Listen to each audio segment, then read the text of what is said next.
हाय दोस्तों, मैं सुबोध कुमार आपका स्वागत करता हूं आपका अपना यूट्यूब चैनल जिसका नाम है जीके भारत बिहार। तो इसमें पढ़ रहे हैं मौलिक अधिकार। आज मौलिक अधिकार का पार्ट 6 है। इसमें हम पढ़ेंगे 29, 30 और 31 को। तो 29 और 30 का संबंध किससे है दोस्तों? तो आपको क्या लगाना है? शिक्षा एवं सांस्कृतिक अधिकार। शिक्षा एवं सांस्कृतिक अधिकार सबसे पहला क्वेश्चन अनुच्छेद कितना से? तो 29 और 30 से। लेकिन इसमें कंडीशन है, 29 का फर्स्ट है, सेकेंड है, 30 का फर्स्ट है और सेकेंड है। तो यदि आपका एग्जाम में आ जाएगा तो 29 फर्स्ट मारे या सेकेंड मारे, 30 फर्स्ट मारे या सेकेंड मारे, इसमें कंफ्यूजन हो जाएगा। तो आइए उनको बारी बारी से देख लेते हैं, बहुत ही आसानी से इसको समझ लेंगे। इसमें कहा गया कि भारतीय राज क्षेत्र में निवास करने वाले प्रत्येक नागरिक को, 29 के फर्स्ट में ऐसा कहा गया है कि भारतीय राज क्षेत्र में निवास करने वाले प्रत्येक नागरिक को यह अधिकार है कि वो अपनी भाषा, लिपि और संस्कृति को बचाए रखने के लिए प्रयास कर सकता है। ऐसा कहा गया 29 का फर्स्ट में। भारत के किसी भी क्षेत्र में हो, कोई भी, सभी नागरिकों का यह अधिकार है 29 के फर्स्ट में। वहीं 29 के 2 में क्या कहा गया है कि यदि कोई नागरिक अपनी भाषा, लिपि, संस्कृति को बचाने के उद्देश्य से राज्य से पोषित अगर कोई शिक्षण संस्थान है तो उससे किसी अन्य धर्म के लोगों को, किसी अन्य राज्य के लोगों को मूल वंश, जाति के और धर्म के नाम पर उसे प्रवेश में वर्जित नहीं कर सकता, क्योंकि वह सभी का अधिकार है, चाहे वो अल्पसंख्यक ही क्यों ना हो। अगर राज्य से पोषित है तो वो भी उस संस्था में जाकर के शिक्षा ग्रहण कर सकता है, उसकी जो है लिपि, संस्कृति के बारे में जानकारी ले सकता है, और कोई भी संस्थान जो उसे मना नहीं कर सकता। क्योंकि अगर कोई दूसरे लिपि का, जैसे पंजाब में कोई गुरुमुखी लिपि का जो है कोई संस्थान चल रहा है, या हिंदू विश्वविद्यालय, अलीगढ़ मुस्लिम विश्वविद्यालय ऐसा है, तो उसमें सभी धर्म के, सभी जाति के लोग जो है जाकर के एडमिशन ले सकते हैं, शिक्षा ग्रहण कर सकते हैं। इस तरह से क्या होता है दोस्तों कि आपकी लिपि का जो हनन नहीं हो रहा है, वहाँ क्या होगा, वहाँ जो है आपकी लिपि का भी विकास होगा। कोई अगर अन्य सीखेगा तो आपकी लिपि का तो अंत नहीं करेगा, वो भी आपकी ही लिपि को क्या करेगा, कहीं दूसरी जगह या विकास ही करेगा। तो यह जो है हनन नहीं माना जाएगा, और उसे वह जानने की पूरी आज़ादी जो दी गई है अनुच्छेद 29 के 2 में दिया गया है। पहला में क्या है कि कोई भी अपने भाषा, लिपि और संस्कृति को बचाने का प्रयास कर सकता है। दूसरा में वही कहा गया है कि भारत का जो कोई भी नागरिक हो, कोई भी शिक्षण संस्थान जो राज्य से पोषित हो, वो अगर बनाया गया है तो उसमें किसी भी वर्ग, किसी भी जाति, किसी भी धर्म, किसी भी राज्य के या अल्पसंख्यक ही क्यों ना हो, तो वहां जाकर वह शिक्षा ग्रहण कर सकता है और इसे रोका नहीं जा सकता है। ये हो गया 29 के 2 का वर्ग। लेकिन 30 के फर्स्ट और 30 के सेकेंड में क्या किया गया दोस्तों, ये खास करके जो है अल्पसंख्यक वर्ग के लिए कहा गया है। अल्पसंख्यक का जो परिभाषा जो है हमारे संविधान में दिया नहीं गया है, लेकिन ऐसे आधार पर माना गया है जिसका भाषाई के आधार पर अल्पसंख्यक और धर्म के नाम पे, धर्म के आधार पर अल्पसंख्यक। इस तरह के अल्पसंख्यक को क्या है कि इन्हें भारत के राज्य क्षेत्र में निवास करने वाले ऐसे नागरिक जो भाषाई के आधार पर, धर्म के आधार पर अल्पसंख्यक हैं, उन्हें अपनी रुचि के हिसाब से शिक्षण संस्थान बनाने का अधिकार दिया गया है। वह शिक्षण संस्थान का क्या कर सकते हैं, प्रबंधन करने का अधिकार उनके पास है। मान लिया जाए एक छोटा समुदाय का, जैसे जाति के आधार पर या धर्म के आधार पर है, तो उनका एक अपना संस्कृति है, अपना एक भाषा है। तो उनके लिए क्या है कि वो किसी जैसे बड़े कॉलेजों में वो नहीं जा सकते, असमर्थ है, ठीक है। तो वो क्या कर सकते हैं, वो अगर मान लिया जाए वो बड़े में गए, तो ऐसे में क्या होता है कि वो नए चीज सीखने के कारण क्या होता है, उनकी अपनी जो होती है संस्कृति, वो कहीं ना कहीं दबना शुरू हो जाती है, मिटना शुरू हो जाती है। तो इसीलिए सरकार जब भी व्यवस्था करती है, लोकतंत्र ऐसी व्यवस्था करती है जिससे क्या होता है, सबसे बड़े समुदाय का जो है हित हो, ना कि कोई खास करके किसी समुदाय का हित हो। जब भी करेगी तो बड़े समुदाय के लिए ज्यादा से ज्यादा लोगों का हित हो, उससे फायदा हो, ना कि ये खास कर के लिए खास किसी समुदाय का फायदा हो। तो ऐसा लोकतंत्र नहीं करती है। लेकिन अल्पसंख्यकों को ध्यान में रखते हुए ऐसा 30 के फर्स्ट में कहा गया है कि आप अपनी रुचि के अनुसार अपनी शिक्षा, अपनी संस्कृति को बचाए रखने के लिए शिक्षण संस्थान खोल सकते हैं। ऐसा 30 के फर्स्ट में कहा गया है, ठीक है।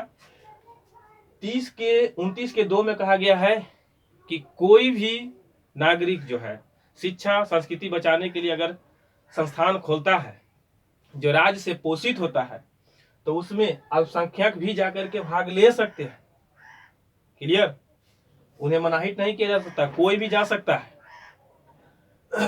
लेकिन 30 के फर्स्ट में कहा गया, खास करके कहा गया कि अल्पसंख्यक जो जाति को लेकर धर्म को लेकर अल्पसंख्यक है उनके लिए जो है अपनी रुचि को बचाने के लिए, अपनी रुचि के हिसाब से अपनी संस्कृति को बचाने के लिए वो अपनी मर्जी से अपनी रुचि का जो है शिक्षण संस्थान खोल सकते हैं, या उन्हें अधिकार दिया गया है। लेकिन हाँ, इसमें कंडीशन है कि आप उसमें टाइम टेबल सेट कर सकते हैं, किस तरह से पढ़े ये सेट कर सकते हैं।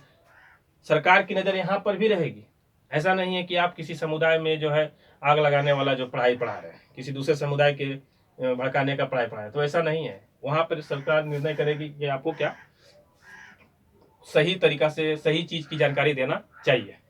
ठीक है, तो यहाँ पर थोड़ा सा ध्यान है, लेकिन आपको अपनी रुचि से अल्पसंख्यक को शिक्षण संस्थान बनाने का अधिकार दिया गया है। ऐसा 30 के फर्स्ट में है। और सभी समुदायों के लिए तो 29 का सेकेंड। और अल्पसंख्यक अगर खास करके पूछा जाए दोस्तों तो आंसर लगाना है 30 का फर्स्ट। क्लियर? हालांकि अल्पसंख्यक जो है 29 के 2 में पढ़ने के लिए जा सकता है, लेकिन अल्पसंख्यक के लिए ध्यान देना दोस्तों, क्वेश्चन यहाँ पर ध्यान देना है कि पूछा जाए कि अल्पसंख्यक के लिए शिक्षण संस्थान, अपनी रुचि से के लिए शिक्षण संस्थान, तो 30 के फर्स्ट आंसर लगाना है, ना कि 29 के 2। 29 के 2 में क्या है? सभी वर्ग, सभी जाति, सभी धर्म। यहाँ ध्यान रखना दोस्तों, अल्पसंख्यक के लिए अगर शिक्षा संस्थान की व्यवस्था के लिए बात की गई है तो 30 के फर्स्ट में आंसर लगाना है। क्लियर? और 30 के 2 में क्या कहा गया है कि राज्य ऐसे शिक्षा संस्थान को अनुदान दे सकती है। राज्य जो है ऐसे शिक्षा संस्थान को अनुदान देने से मना नहीं कर सकती कि अमुक शिक्षण संस्थान अल्पसंख्यक के द्वारा संचालित किया गया है। राज्य जो है अल्पसंख्यकों के द्वारा जो खोला गया है शिक्षण संस्थान, उसे भी अनुदान देगी, नहीं देगी यह सोचकर कि वह कोई अल्पसंख्यक या कोई खास समुदाय के द्वारा बनाया गया है, तो ऐसा नहीं कर सकती है। वो अल्पसंख्यक के द्वारा बनाया गया है तो उसे भी अनुदान सरकार के द्वारा दिया जाएगा। तो यहाँ से 2 चीज याद रखना है दोस्तों। अगर सभी नागरिकों की बात किया जाए कि शिक्षण संस्थान के लिए तो 29 का 2, हालांकि अल्पसंख्यक इसमें पढ़ेगा, पढ़ने के लिए दिया गया है, लेकिन अल्पसंख्यकों के लिए खास कर बात किया जाए कि उनकी जो है शिक्षण संस्थान की व्यवस्था प्रबंध करने के लिए तो 30 के फर्स्ट लगाना है। क्लियर? ये नीचे जो है 30 के 2 में क्या है, उसे अनुदान भी दिया जाएगा सरकार के द्वारा। तो उम्मीद है दोस्तों 30 का फर्स्ट, 29 का फर्स्ट सेकेंड और 30 का फर्स्ट सेकेंड आपको याद हो गया होगा। 29 के 2 में सभी नागरिकों के लिए और 30 का फर्स्ट खासकर अल्पसंख्यकों के लिए। अब आइए दोस्तों देखते हैं अनुच्छेद 31 में। 31 में क्या है? तो 31 और 19 का फर्स्ट, 19 का यफ, अनुच्छेद 31 और 19 का यफ में जो वर्णन था दोस्तों संपत्ति के अधिकार को लेकर के, कि संपत्ति का जो अधिकार था, पहले मौलिक अधिकार था तो कितना में वर्णन था? तो 31 में। अगर वो मान लिया जाए आपको पूछा जाए और 31 अनुच्छेद ऑप्शन में रहा, दिया ही ना जा सके, दिया ही नहीं रहे, तो आप क्या आंसर लगाइएगा? तो आपको याद रहेगा तभी तो लगाइएगा। तो 29 का यफ में भी संपत्ति के ही बारे में दिया गया था, जो कि 44वें संविधान संशोधन 1978 के तहत 300 के फर्स्ट में कर दिया गया और उसे मौलिक अधिकार से कानूनी अधिकार बना दिया गया। बस इतना ही तो याद रखना है इससे। 31 अनुच्छेद और अनुच्छेद 19 का यफ से संपत्ति के अधिकार को हटा दिया गया और उसे 300 के क में यानी 300 के फर्स्ट में रख दिया गया, कानूनी अधिकार बना दिया गया। ऐसा कब किया गया?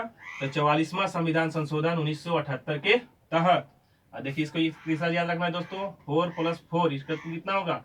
8 हो जाएगा। तो 8 यहाँ से पकड़ लेना है। अब संख्यक वाला मान लिया अगर भूल जाते हैं आप, तो याद रखना है दोस्तों अनुच्छेद 30 है, 30 है, तो इसी से तो हम तो अल्पसंख्यक बना देंगे।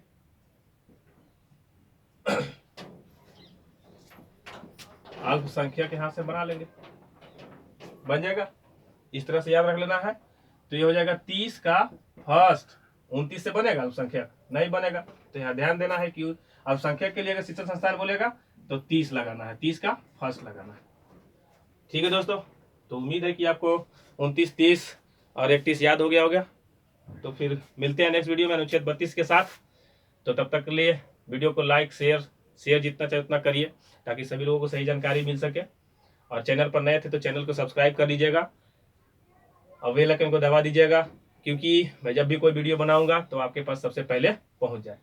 तो मिलते हैं दोस्तों नेक्स्ट वीडियो में, तब तक के लिए धन्यवाद।